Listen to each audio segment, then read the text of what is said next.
Hi, good YouTube. I'm Max, and today I want to do kind of a different video that I didn't do yet at all, and this is a deck profile. So I recently went to YCS Dortmund, and I plan to play 2 to 3 rounds, maybe at the main event, and switch to the Time Wizard format GOAT tournament after that.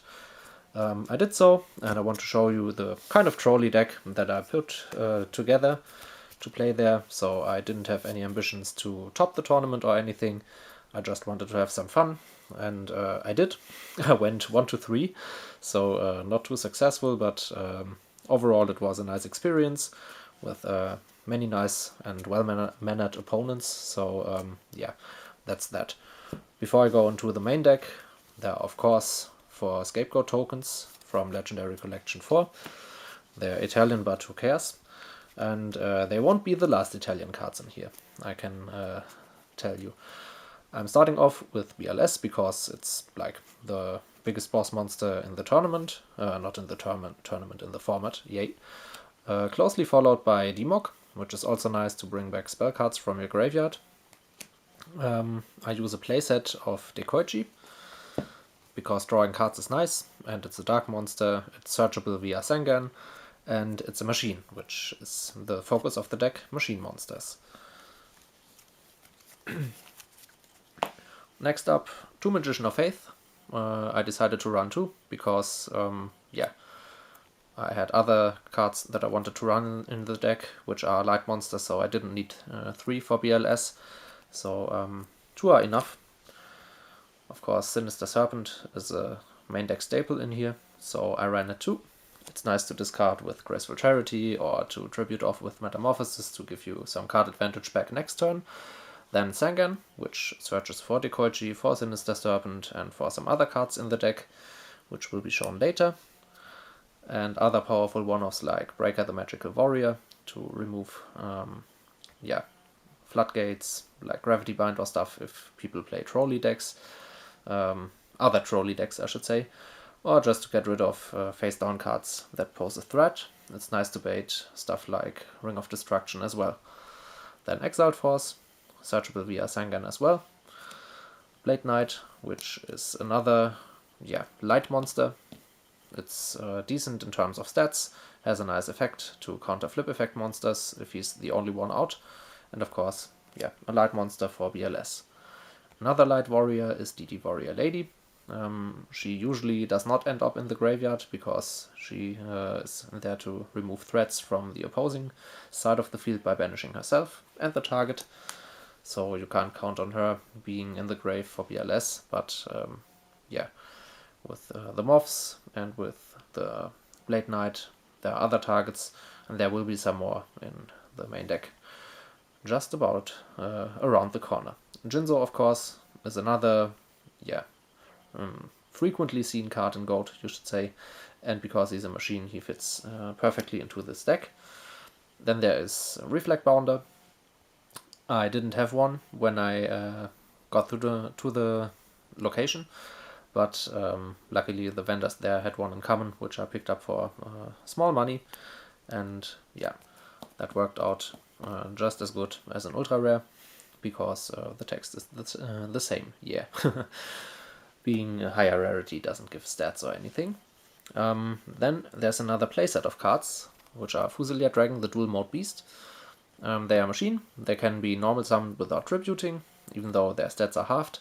But what's also nice about them is that you can tribute them with Metamorphosis to get stuff like King Dragoon out, which is a 2400 beat stick and is not targetable. So that's a play I did quite some times. And the last 2 main deck monsters, which are tribute monsters, are 2 Blowback Dragons, or Drago Sputafuoco in Italian. So they are nice because for 1 tribute monsters, their stats are decent. Nothing comparable to Jinzo, but quite okay.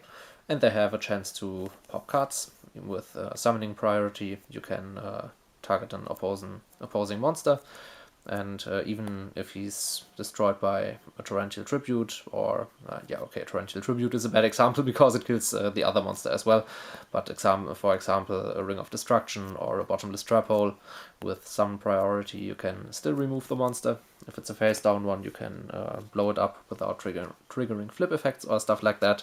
So a nice card to bait stuff out, and if it's not contested, it's of course a nice beat stick. Then for the main part of the deck, the spell cards. As per usual in GOAT, we start off with Pot of Greed and Graceful Charity to give you more cards, and with the Delinquent Duo to limit the cards that your opponent has. I play 3 Metamorphoses because they work with Sinister Serpent, they work with Blowback Dragon for Ryo Senshi, for example, they work with Fusilia Dragon for the aforementioned King Dragoon. Overall, a nice card, a staple card. It's not an expensive common for nothing, so I ran 3.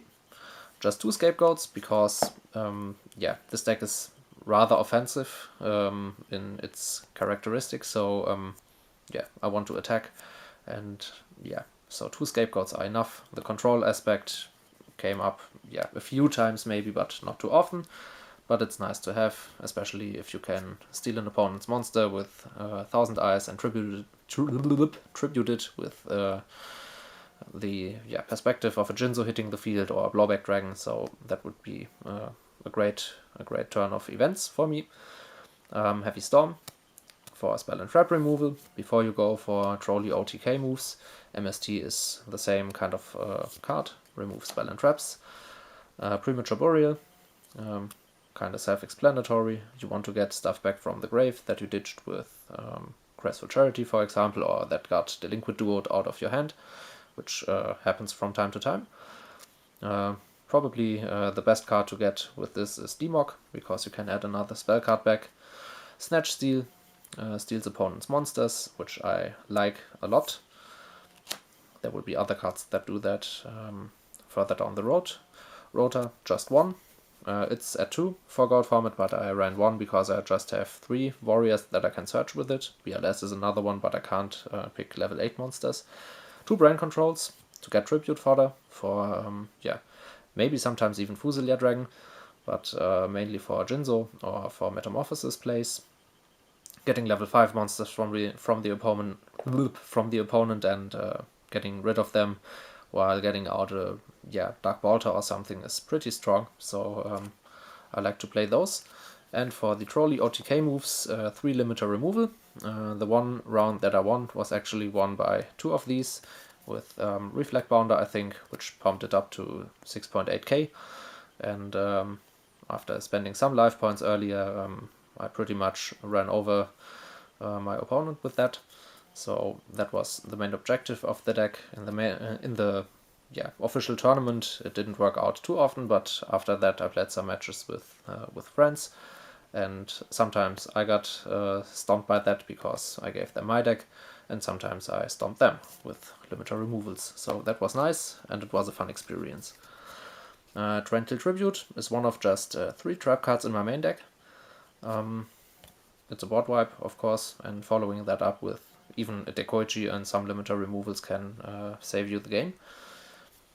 Call of the Haunted for getting back Demog or Jinzo or stuff like that.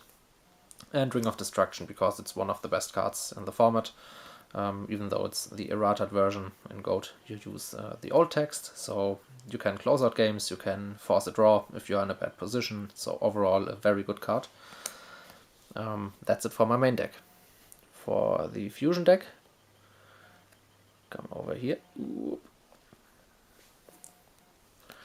Yeah, for my fusion deck, that's pretty standard. I ran 3000 Eyes for plays with Scapegoats and Sinister Serpent. Steal monsters, do control shenanigans. Dragonist the Wicked Knight for a level 3 monster. Carbonala Warrior for level 4. It has 1500 attack and is tied with Darkfire Dragon, I think, but I didn't find a Darkfire Dragon that I had laying around. Dark Bolter was mentioned before. Pretty powerful level 5 fusion monster. Can negate spell cards by paying 1000 life points. Just normal spells, of course, but the best cards in the format are normal spells. so if you get him out, you are in a good position. He also negates monsters that he destroys by battle, so Sinister Serpent can't come back, Sangan can search, or stuff like that. Fiend Skull Dragon, I didn't use it at all, but it's another level 5 target, which negates flip effects. Reaper on the Nightmare can attack directly and rip cards out of the opponent's hand, which is, yeah, a nice thing for tough spots when both players have low card counts in hand and on field. So, yeah, a situational pick, but he can work. Ryo Senshi is immune to Snatch Steal or Brain Control or something like that, and he can negate trap cards, so if you want to push for the win and there's a lot of back row, you can go for him. Maybe after you popped something with Blowback Dragon or stuff like that, or you attacked with Blowback and used limiter removal and he would kill himself later anyway, so you can get a Ryo Senshi. Darkblade the Dragon Knight, ooh, ultimate rare, but it's pretty damaged, so I thought, why not toss it in here? It's not, yeah, it's not that damaged that I can't play it, but it's too damaged for my collection, so I tossed it in here. Twin-headed Thunder Dragon, another level 7 target with nice stats. Yeah, Thunder Dragon and Thunderstruck by AC/DC was a meme my group had at the tournament, because always we played the song when someone tossed Thunder Dragon, or I even summoned this once. And of course for Flanderies players, because Flunder! Yay. Bad jokes aside, there's Last Warrior from Another Planet. Another level 7 target. I never really summoned him, but it's another option to have. King Dragoon was frequently summoned with Fusilier Dragon, because it's not too easy to get rid of. And yeah, you have to expand something like Mirror Force or Transient Tribute or Lightning Vortex, because targeting options won't work. Gatling Dragon is a machine monster, he's level 8, so he can be summoned via tributing VLS with Metamorphosis, which is nice. I ran 2, because machines. And he can pop many cards on the field if you roll correctly, but you also have to be careful if there's just one monster on the opposing side of the field and you have him and you roll, or you toss 2 heads, he kills himself as well, so yeah, it's a card that you have to use carefully. And for my side deck, I ran 3 Kaikus against Chaos decks, and he has nice stats, prevents banishing, and you can empty out the opposing graveyard. 2 Noblemen of Crossout against decks with many face-down monsters, for example Gravekeeper Spy or stuff. So pretty standard there, I think. Giant Trunade, 2 of them against back row heavy decks that stall a lot, or stuff like that. Empty Jar, or what is the other one called? Pac-Man. Trap Dust Shoot at 3 copies in the side deck for going first. This was sided in when I lost game 1, so I decided to go first and hope to draw some of them. Royal Decrease, 3 of them against trap heavy decks, and another 2 spell trap removals in Dust Tornado. As I said earlier, this deck isn't intended to be competitively top tier level. I wanted to troll, I wanted to have fun. There are many cards in here that popular stronger decks have, but I added some spice with limiter removals and with the blowbacks and reflect bounder, so yeah, I thought it made for an interesting mix. And yeah, so I had interesting games, I had a lot of fun. And I even won 1 round, yay. So next time I might do another trolley deck, but yeah, I can see myself trying out a more competitive deck next time too, to maybe win more than 1 round. Let me know in the comments what you think about my build. Do you intend to play rather trolley decks sometimes, or are you always competitive in your deck building process? Let me know. And of course, thank you for watching. See you next time on Random Old School Yu-Gi-Oh! Bye bye!